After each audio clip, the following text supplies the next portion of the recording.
Olá a todas e todos, como vão? Para quem não me conhece, eu sou a professora Carol. Sejam muito bem-vindos ao canal Devorando Letras e hoje nós vamos conversar sobre o romantismo no Brasil, sob a perspectiva teórica do Antônio Cândido, no livro A Formação da Literatura Brasileira, parte 2. Para quem não conhece, essa é uma das referências mais importantes para a formação de um estudante do curso de letras. O livro, em sua totalidade, parte 1 e a parte 2, propõe uma contextualização histórica, social, cultural da formação da literatura brasileira, desde o arcadismo até a modernidade, até o romantismo. E quando o autor se debruça sobre o romantismo, também propõe algumas reflexões sobre o realismo, sobre o modernismo de 1922. Antônio Cândido não apenas traz os nomes dos maiores escritores brasileiros, como também traz trechos de suas obras, analisando a contribuição de cada uma delas para a formação da literatura brasileira. Passemos, enfim, ao estudo do romantismo no Brasil. Para isso, é importante lembrarmos que o movimento arcádico significou no Brasil uma incorporação das produções literárias aos padrões europeus tradicionais. No entanto, essas formas e temas relacionados ao arcadismo já se iam revelando insuficientes para a expressão dos tempos modernos. E foi a fratura desse movimento, dessa escola literária, que permitiu um reajuste desses instrumentos velhos. Foi graças ao romantismo que a literatura brasileira pôde adequar-se ao presente. Por outro lado, as tendências românticas acentuaram aquelas que já vinham se desenvolvendo desde a metade do século XVIII.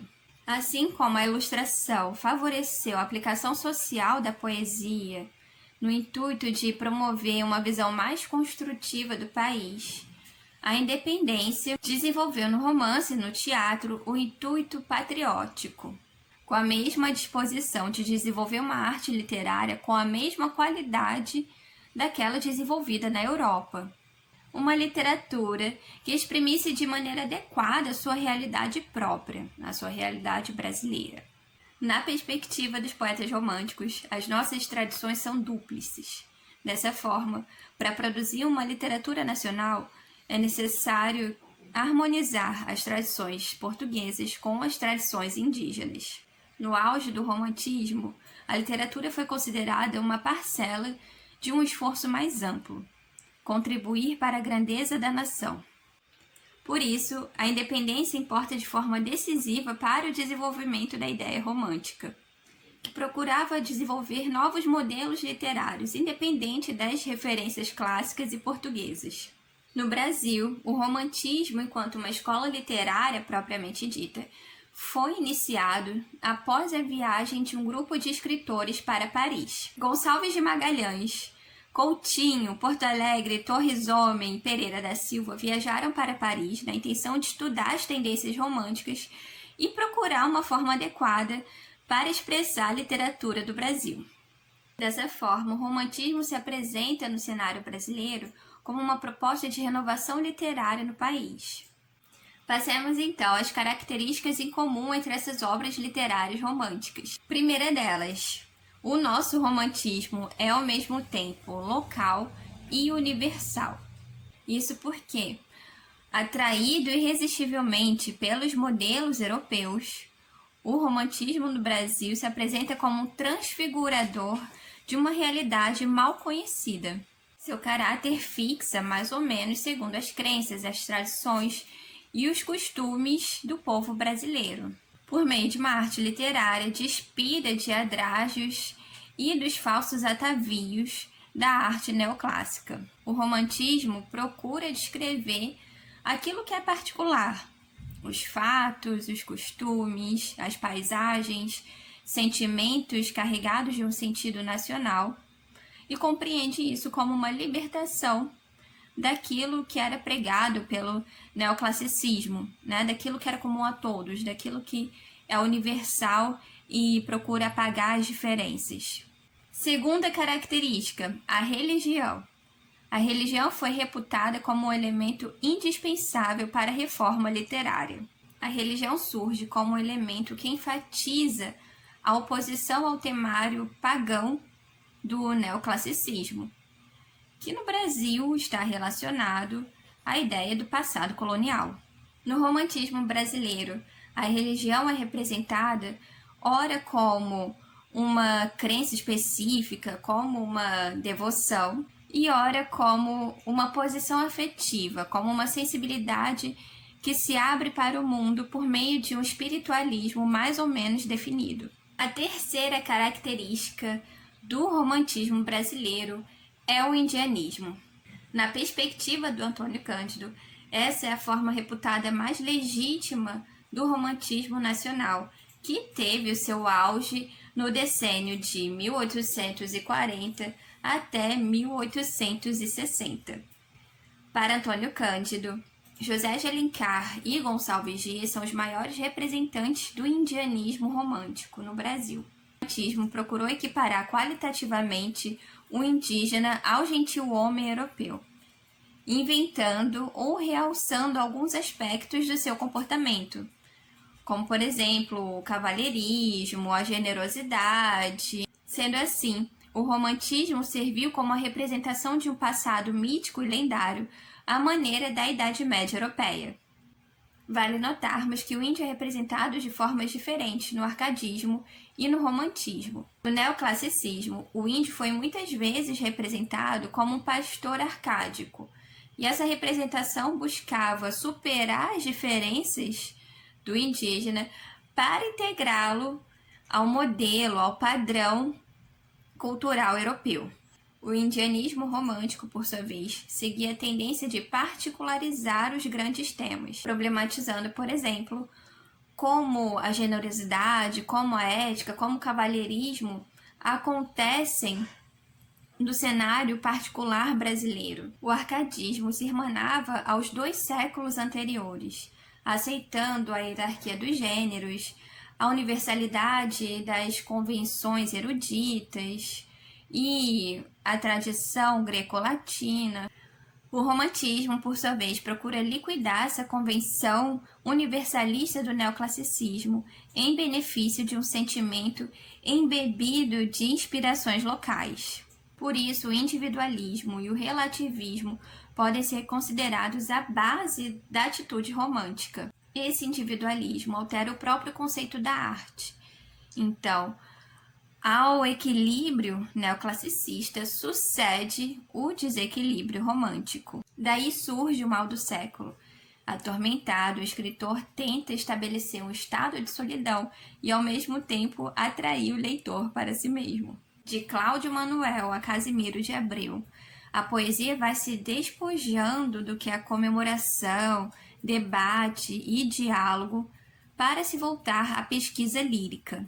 Lírica no sentido de manifestação pessoal, de estado de alma, mais sob a égide do sentimento do que do engenho. O gênero romanesco, por sua vez, surge como um contrapeso ao individualismo lírico. Nesse gênero, enquadrou-se o conto fantástico, a reconstituição histórica e a descrição de costumes. A quinta característica é a missão do vate, do bardo romântico. Embriagando-se de um individualismo exacerbado, o sujeito romântico supera os limites normais da convivência para encontrar-se como poeta. Disso surge o egocentrismo e, consequentemente, o sentimento de missão, de dever poético para com os outros homens. E o escritor compreende-se como um bardo, um profeta ou um guia.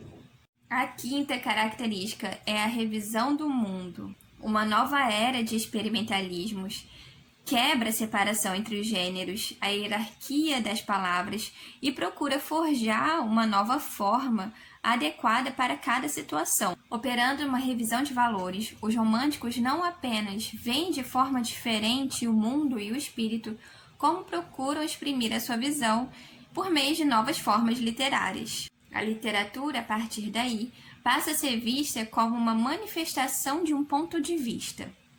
Impregnados de relativismo, Os românticos possuem grau elevado a consciência dolorosa de um presente irreversível, irreproduzível. Daí a noção de que a palavra deve ser compreendida como um molde renovável para cada situação.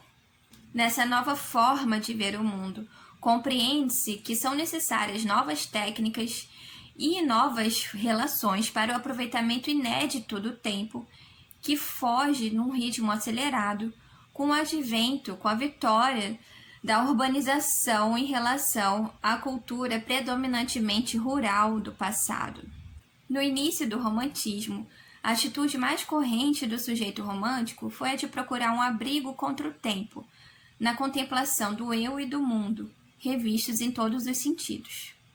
E diferentemente do neoclassicismo, o que passa a ser valorizado na natureza pelo sujeito romântico são os seus aspectos agrestes e inacessíveis, como as montanhas, as florestas, abismos e cascatas. Para os românticos, a natureza é sobretudo uma fonte de mistérios, uma realidade inacessível, contra a qual vem bater inutilmente a limitação do homem. Diante do sentimento da impotência da palavra, frente ao objeto representado, o pessimismo e o sadismo condicionam a manifestação mais espetacular e original do espírito romântico. Dessa forma, o satanismo, o crime, o vício e a revolta contra os valores sociais aparecem na poesia e no romance, seja pela ironia, seja pelo ataque, como formas de expressão do homem, assim como a temperança, a bondade, a normalidade. Para Antônio Cândido, a coragem com que o romance desce para os subterrâneos do espírito e da sociedade representa a conquista mais profunda da literatura moderna, iniciada em meados do século XVIII. O advento das massas à vida política, a proletarização e a urbanização decorrentes da Revolução Industrial e das lutas pela liberdade trazem uma perspectiva inédita para o homem de inteligência. Por isso, ao lado dos pessimistas e muitas vezes dentro dessa mesma figura, encontramos profetas da redenção humana. Por isso, podemos compreender que o satanismo romântico deságua na rebeldia política e no sentimento de missão social. As transformações que o romantismo trouxe para a concepção do homem e para o temário da literatura não poderiam se manifestar sem uma mudança nas formas de expressão. A partir dessa tendência literária, surge no Brasil o gênero romanesco e o teatro como gênero literário regular. Devido à influência de Basílio e Durão no cenário nacional, o poema épico sobreviveu no Brasil, contribuindo para a manifestação patriótica após a independência. No entanto, o romantismo buscou mais liberdade, inclusive para a forma épica. A fluidez do espírito romântico e o repúdio aos gêneros estanques encontraram no romance, um gênero literário híbrido, o seu veículo moderno.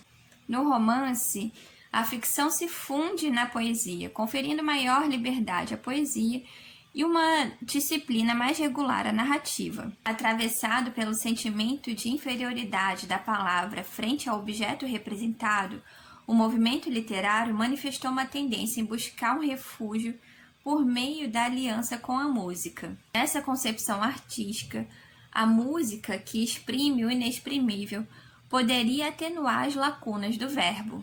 Para os nossos poetas românticos, a música foi sobretudo a italiana. Através dela e dos metros adaptados à sua exigência rítmica, o ouvido luso brasileiro operou a passagem da harmonia neoclássica para a melodia musicalizante. A influência musical é preciso juntar da oratória para caracterizar a estética romântica no Brasil. Intermediária entre a prosa e a poesia, a arte romântica impõe o ritmo do discurso como um padrão de composição literária. Como o primeiro terço do século XIX foi um período de intensa vida musical e oratória no Brasil, o pacto da literatura com essas duas linguagens permitiu ao romantismo penetrar as zonas mais profundas da nossa sensibilidade e da nossa vida social. O escritor brasileiro se habituou a escrever como se falasse, vendo no leitor problemático um auditor mais garantido. Bem, essas são, em linhas gerais, as principais ideias, os principais elementos que atravessam a poética romântica desenvolvida no cenário brasileiro, sob a perspectiva teórica do Antônio Cândido. Eu espero que o estudo tenha sido produtivo e por hoje ficamos por aqui. Um abraço a todas e todos e até a próxima!